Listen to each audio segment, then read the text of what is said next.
Hi everyone, in today's quick tip video I thought I'd show you how to make these scrunchies. They're very simple and easy to make, and they're better than using those hair bands because they can damage your hair, as the hairdresser has told my Hannah in recent months, and that's what prompted me to originally make a couple of scrunchies for her. Then I started making them in dog themed fabrics for my small handmade business. And then Hannah asked me if I would start to make some in other colours, and she's chosen the fabrics and the colours to go together. So I'm just making up another batch now. These are being sold on my website, and I'm doing an event and they're going to be going to the event as well, and hopefully they'll sell there. So while I was making up some more, I just thought I would show you the process and how easy they are to make. So if that's something that you're interested in, keep watching. Okay, so I started off with my piece of fabric that was about 24 inches long by 4.5 inches wide. And I put the two short ends together and I've sewn a seam. So from here, what you do now, you open this up, press out your seam with your fingers, or if you've got, you know, like a pressing tool or anything like that, just to kind of make it a little bit flat. Turn it over so that seam is now on the bottom. Then you're going to grab this top section on either of the long sides and you're going to fold it in. So you're like folding it into thirds and then into half. So you're kind of making like this narrow kind of tube in the middle. And then with your fingers still holding onto that, bring over one of your edges, whichever way. I generally go from bottom to top.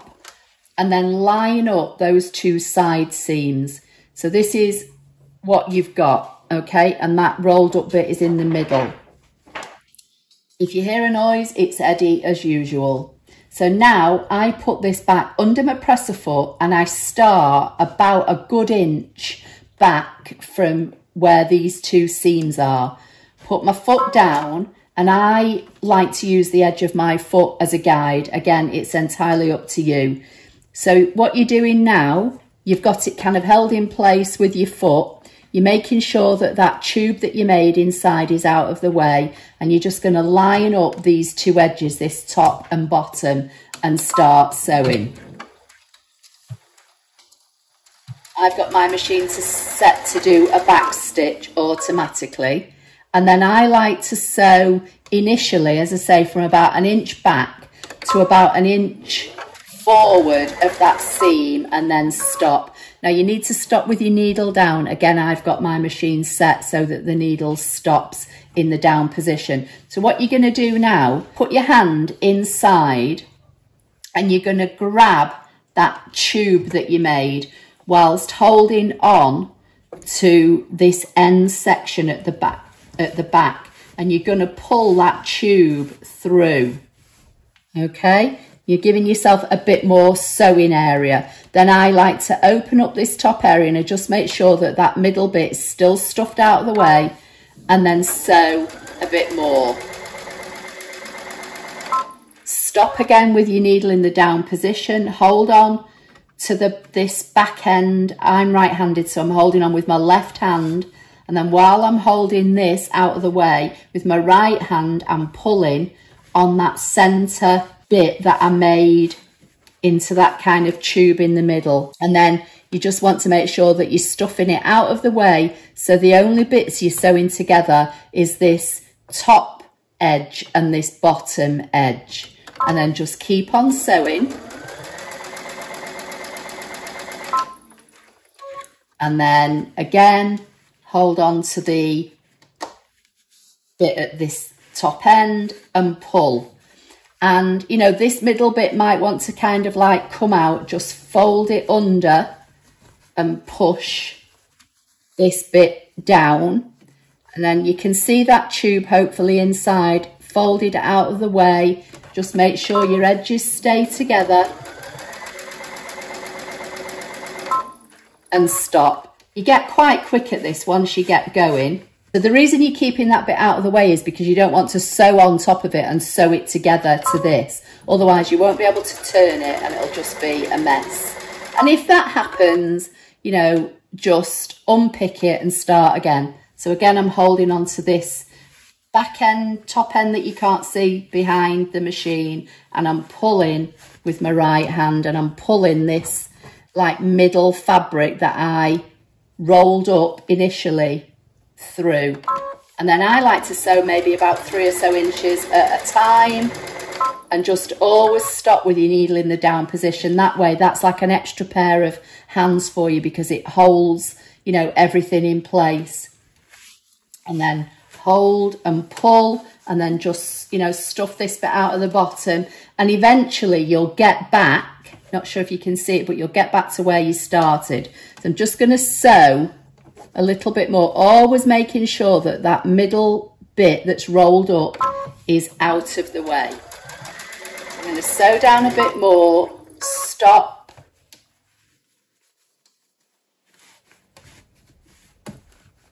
I'm just going to try and push all this out of the way, so hopefully you can see this. So that middle bit's still in there, out of the way. And this here now is where I started. So I like to come to about an inch, leave an inch gap.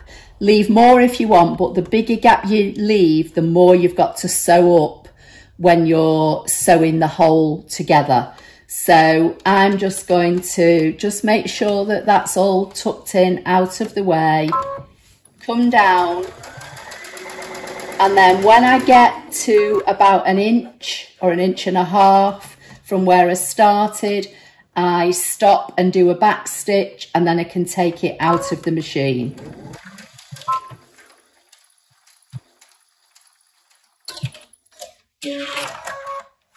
So that's it done. Okay, and you've got this gap here. So now I get my threader and I put my elastic on it, and then I don't do anything with it, it's still inside out at this moment. Then I take my threader and I thread that through until it comes out the other side, and there's my elastic. Okay, and just unclip this out of the way. And then I've got 2 pieces of elastic. Now this elastic I'm using is 3/8 of an inch, and it's quite hard to tie in a knot. I tend to use 1/4 inch elastic, but I've run out of it. I find the 1/4 inch is a lot easier, but I've run out, so this is all I've got, and this is what I'm using on these. So I just put the 2 ends together, and then I fold it round my fingers, and then tuck it under and tie a knot. Now on the 3/8 of an inch, I only tie once. On the 1/4 of an inch, because the 1/4 of an inch is more stretchy, I tend to tie it twice. You can also put this under your foot and sew it for extra measure, but of all the ones we've made so far, they've never come undone. So that's what you've got now. So it looks a bit odd. So you've got this inside out scrunchie with your elastic. So what you need to do now is find that gap, and then you just put your fingers inside and you pull the inside out through that gap. And because you've already threaded your elastic and tied it together, the whole thing is going to come out in one. You just pull it all. Okay, you can tidy up any of your threads later. Now what I do, you'll have a side that's got a seam and a side that doesn't. I roll the seam, so the seam is on the outside, because I sew this gap closed on the machine. You can hand sew it if you want, but most people that make scrunchies tend to machine sew. So if you've got that seam on the outside, it kind of all makes it, blend into one. So I look where my gap is. This is where my gap starts. So I'm going to put that now back under the machine with the needle as close to the edge as I dare to get, basically. And then I find where the gap finishes, which is here, and I hold it with my finger. So again, you just want to make sure that the elastic's out of the way. The elastic will tend to automatically stay out of the way because it's all kind of contained within this tube. So from here now, I just set my machine going. It will automatically do a back stitch and then a sew until I get to my finger and do a back stitch and take it out. So all that you have to do now is clip your thread from the beginning and the end. And then, as I say, if you roll this seam out, just got a thread there, let me get that thread. And then just, you know, scrunch it up, and there is your scrunchie made. So here's some others that I've been making this morning, but at the beginning of the video, you will have probably seen all the ones I've been making. I am making these for my small business. I started making them in dog themed fabrics because a lot of the handmade products I sell are for the dog obsessed people. So bandanas, bow ties, I do, you know, tea towels with dog quotes on or dog themed type things. All sorts of things dog related. And I've been making key fobs and scrunchies and bows in dog themed material. But I originally made these, as I say, for Hannah. I just thought I would take you along and show you the process, how simple and easy they are to make.